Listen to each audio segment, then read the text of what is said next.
2 जून 2025 की शाम 5:09 पर पाकिस्तान के इस्लामाबाद में सेक्टर G13 के सीसीटीवी कैमरा में कैद हुई यह फुटेज उस शख्स की है जिसने कुछ मिनट पहले ही एक ऐसे अपराध को अंजाम दिया जो इंटरनेशनल मीडिया तक में छा गया। पाकिस्तान की फेमस इन्फ्लुएंसर 17 साल की सना यूसुफ उस शाम इस्लामाबाद में अपने घर पर थी और थोड़ी देर पहले ही उसकी माँ पास की मार्केट से घर का सामान लेने गई थी। शॉप पास में होने की वजह से किसी ने भी मेन गेट को लॉक नहीं किया था और ऐसे ही किसी मौके की फिराक में यह शख्स घर के पास इन झाड़ियों में 3-4 घंटे से छुपा बैठा था ताकि मौका मिलते ही वो घर के अंदर जा सके। सना की माँ तो मार्केट गई थी, लेकिन घर पर सना के साथ उसकी फूफी यानी उसकी बुआ लतीफ़ा शाह थी। मेन गेट खुला पाकर वो शख्स घर के अंदर दाखिल हुआ। सामने खड़ी सना की फूफी से उसने पूछा कि सना कहाँ है, जिस पर उन्होंने सीढ़ियों की ओर इशारा करते हुए कहा कि सना ऊपर वाले कमरे में है। घर में दाखिल हुआ वो शख्स ज्यादा उम्र का नहीं था और उसे देख सना की फूफी को लगा कि शायद वो सना का ही कोई दोस्त होगा जो उससे मिलने आया है। सीढ़ियों से ऊपर जाते ही वो लड़का सना को आवाज देकर रूम के बाहर बुलाता है। कुछ ही मिनटों बाद वो सना से झगड़ने लगता है। ग्राउंड फ्लोर पर मौजूद फूफी पानी लेकर ऊपर जा ही रही होती हैं कि कुछ शब्द उनके कानों में पड़ते हैं, जिसमें सना उस लड़के को कह रही थी कि तुम थोड़ा शांत हो जाओ और पहले आराम से बैठकर पानी पियो और यहाँ ऐसा कुछ मत करना क्योंकि घर के अंदर और बाहर हर जगह सीसीटीवी कैमरा लगे हुए हैं। बस यही सना के वो आखिरी लफ्ज थे जो उन्हें सीढ़ियां चढ़ते वक्त सुनाई दिए थे और फिर कुछ ही सेकंड बाद 2 बार गोलियां चलने की आवाज आई। वो जैसे ही भागकर सना के रूम में पहुंची तो खून से लथपथ सना जमीन पर तड़प रही थी और वो लड़का फर्श पर पड़ा सना का फोन उठा रहा था। सना की फूफी को देख उस लड़के ने वो पिस्टल फूफी के ऊपर तान उन्हें डराकर वहां से भाग निकला और इसी फुटेज में वो भागते हुए भी कैद हो गया। उसने सना के चेस्ट पर 2 गोली मारी थी। शोर सुन आस पड़ोस के लोग मौके पर तुरंत पहुंचे। कुछ ही मिनटों में सना की मां भी घर आ गई, जो ये मंजर देख सहम गई। सना को फौरन हॉस्पिटल ले जाया गया, लेकिन तब तक काफी देर हो चुकी थी और सना मौत के मुंह में समा गई थी।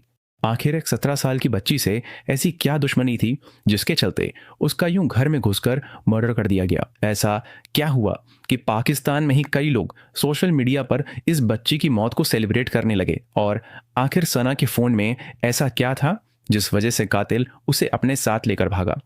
इस केस को शुरू करने से पहले मैं ये क्लियर करना चाहता हूं कि हर दूसरे केस की तरह इस केस के अराउंड भी बहुत सारी फेक न्यूज़ और गलत इन्फॉर्मेशन इंटरनेट में मौजूद है। सो प्लीज़ बिना वेरिफिकेशन के कोई गलत इन्फॉर्मेशन कमेंट ना करें।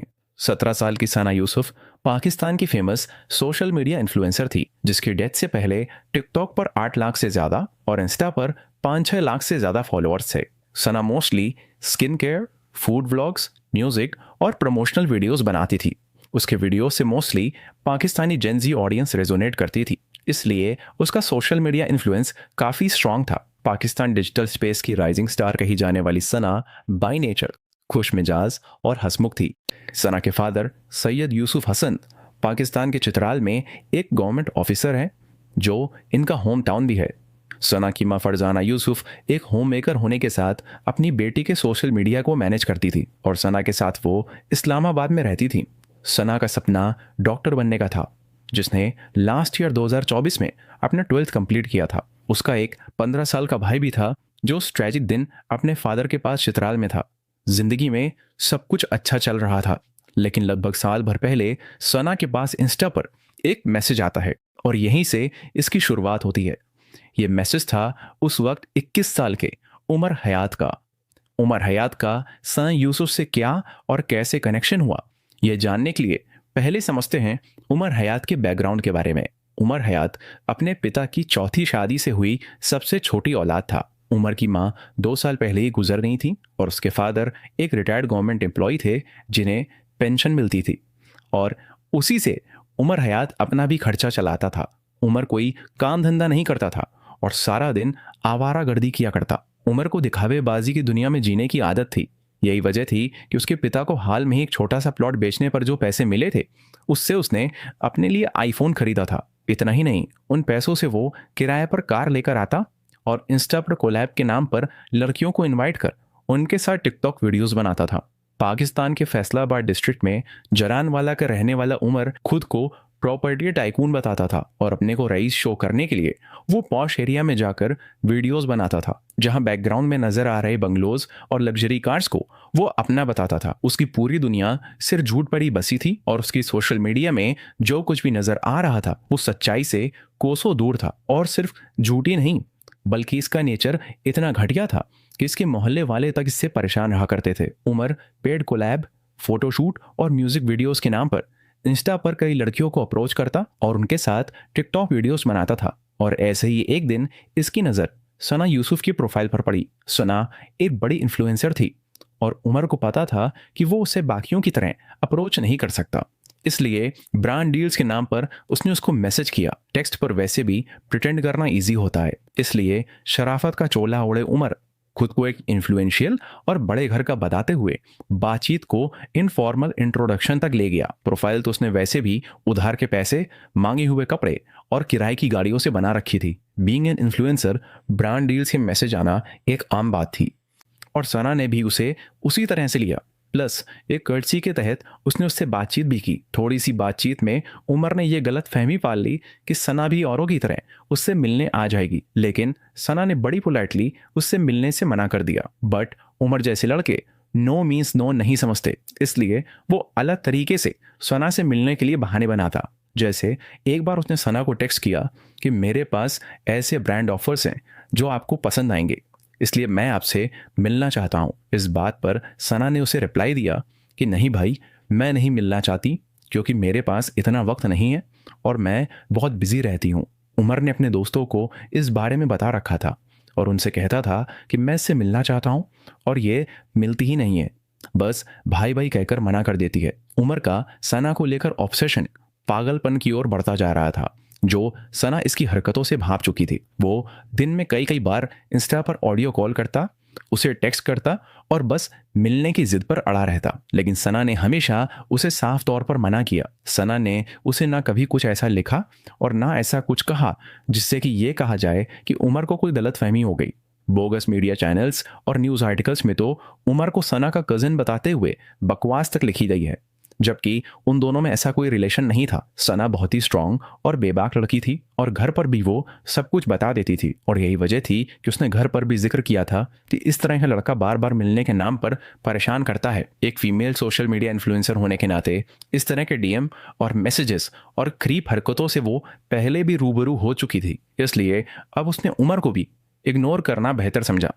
लेकिन शायद सना से अनजाने में एक छोटी सी चूक हो गई थी। शायद जब उमर ने शुरुआत में सना से बात की थी तो बातों बातों में उसने ये जान लिया था कि सना का घर कहाँ है। ऊपर से सोशल मीडिया पर अपलोड होती हर वीडियोस के साथ उमर को सना से जुड़ी और बातें खुद ब खुद धीरे धीरे पता चल रही थी। अब इसका खामियाजा इस तरह से हुआ कि 29 मई 2025 को सना का बर्थडे था और उसके लिए ऑब्सेस्ड उमर सना के लिए ढेर सारे गिफ्ट्स खरीद इस्लामाबाद के पिन से एक फॉर्च्यूनर कार रेंट पर लेकर उससे मिलने अपने घर जलानवाला से 332 किलोमीटर दूर इस्लामाबाद सना के घर पहुंच गया। उमर को यूं अपने घर के दरवाजे पर खड़ा देख सना शॉक्ड रह गई, लेकिन फिर भी सना ने ना सिर्फ उससे मिलने से मना कर दिया बल्कि घर वालों से कहकर उसे बाहर से ही वापस लौटा दिया। अब यही वो पल था जब उमर की टॉक्सिक मेल ईगो को काफी गहरी चोट पहुंची थी। वही टॉक्सिक मेल ईगो जिसमें लगता है कि लड़की की हिम्मत कैसे हुई मुझे ना कहने की, वो होती कौन है मुझे मना करने वाली। और ऐसे लड़कों में बसा ये जहर जब सनक बंद दिमाग में दौड़ता है तो उन्हें लगता है कि अगर ये मेरी नहीं हुई तो ये किसी की नहीं हो सकती। और यही सनक उसके दिमाग में तब और उतर गई जब सना ने अपनी बर्थडे सेलिब्रेशन का ये वीडियो इंस्टाग्राम पर पोस्ट किया। इस पोस्ट को देख उमर को लगा कि मैं इतनी दूर से इतने गिफ्ट्स लेकर उससे मिलने आया था और वो मुझे बेइज्जत कर खुद बड़े आराम से एंजॉय कर रही है। दिमाग में पली इसी सनक के साथ अब उसका मन सिर्फ और सिर्फ सना से बदला लेने के लिए करने लगा। 2 जून 2025 की दोपहर से ही वो सना के घर के आसपास मंडराने लगा था और नजर रखे हुए था कि शायद सना या तो घर से बाहर निकले या फिर उसके घर का गेट खुला मिल जाए। आखिरकार घंटों इंतजार करने के बाद उसके हाथ वो मौका लग ही गया जब सना की माँ बाहर निकली और मेन गेट अनलॉक्ड रह गया। घर में मौजूद सना की फूफी यानी बुआ उसको पहचानती नहीं थी और कम उम्र का होने के चलते उन्होंने उसे सना का दोस्त समझने की भूल कर दी। उमर सना के मर्डर करने के इरादे से ही आया था, इसलिए वो अपने साथ एक लोडेड पिस्टल भी लेकर आया था। सना के सीने पर 2 गोली मार उसने उसे मौत के घाट उतार दिया और फिर सना का फोन उठा वहां से भाग निकला। शुरुआत में तो घर वालों को अंदाजा नहीं था कि आखिर इसके पीछे किसका हाथ है। एफआईआर में medium height, slim built, black shirt और ट्राउजर पहने लड़के की आइडेंटिटी मेंशन की गई। इसलिए बिना कोई प्रॉपर आइडेंटिटी होने के चलते पुलिस ने 113 सीसीटीवी कैमरास की फुटेजेस को रिव्यू किया और फिर सेलुलर टेक्नोलॉजी और डिजिटल सर्वेलेंस की मदद से सस्पेक्ट की जियो फेंसिंग करना शुरू की, जो उन्हें फैसलाबाद ले गई। वहां 8 अलग अलग जगहों पर छापे मारे गए और 20 घंटे बाद पुलिस ने जरानवाला से सना के कातिल उमर हयात को अरेस्ट कर लिया। उमर के पास से .30 बोर की पिस्टल और सना का फोन भी बरामद हुआ। उमर को पिस्टल कहां से मिली और किसने दी, इसकी जांच पुलिस अभी कर रही है। उमर अपने साथ सना का फोन इसलिए ले गया था ताकि वो सना को भेजे गए उसके सारे मैसेजेस और कॉल डेटा को डिलीट कर सके। पुलिस के सामने उमर ने अपना जुर्म कबूल कर लिया और इसी बेसिस पर पुलिस ने पर्सनल रिजेक्शन को प्राइमरी मोटिव बताया। पर्सनल रिजेक्शन सना के मर्डर का प्राइम मोटिव। ये खबर न सिर्फ पाकिस्तानी मीडिया बल्कि इंटरनेशनल मीडिया में भी छा गई और सबसे ज्यादा हैरानी इस बात की थी कि पाकिस्तान के ही कई लोग इस मर्डर को सही और जस्टिफाइड बताने लगे। कोई उमर हयात के इस क्राइम की तारीफ कर रहा तो कोई इसे सफाई का नाम दे रहा। लेकिन क्यों? क्योंकि यह है कुछ लोगों की सड़ी हुई मानसिकता, जिनको लगता है कि एक लड़की का सोशल मीडिया में वीडियोस बनाना गलत है, गंदगी है, उनके कल्चर का अपमान, उनकी वैल्यूज की तौहीन है।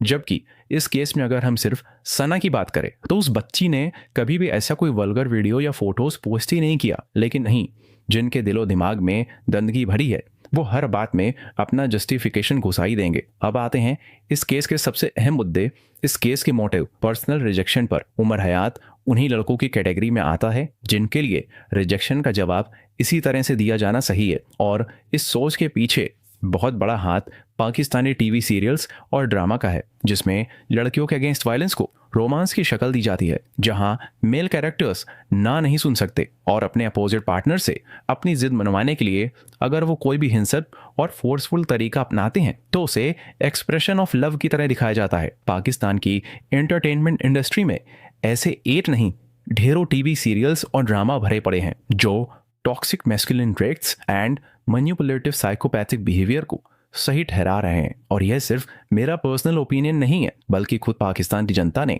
ऐसे टीवी ड्रामा और उनके मेकर्स एंड एक्टर्स को कॉल आउट किया है जो इस तरह की गलत चीज़ों को ग्लोरीफाई कर रहे हैं। सी एक्टर्स, राइटर्स या स्टोरी टेलर्स चाहे किसी भी देश के हों, वो सिर्फ एंटरटेनर्स नहीं होते बल्कि साइलेंट एजुकेटर्स भी होते हैं, क्योंकि उनका रोल सिर्फ एंड क्रेडिट तक ही लिमिटेड नहीं होता बल्कि लोगों के दिल, दिमाग और लाइफ के कोने में टिक जाता है। इसलिए यह केस एक वेकअप कॉल है जिसमें सबको अपनी जिम्मेदारी सही से उठानी होगी। सना आज हमारे बीच नहीं है, लेकिन हम उम्मीद करते हैं कि उसके गुनहगार को कड़ी से कड़ी सजा जरूर मिलनी चाहिए।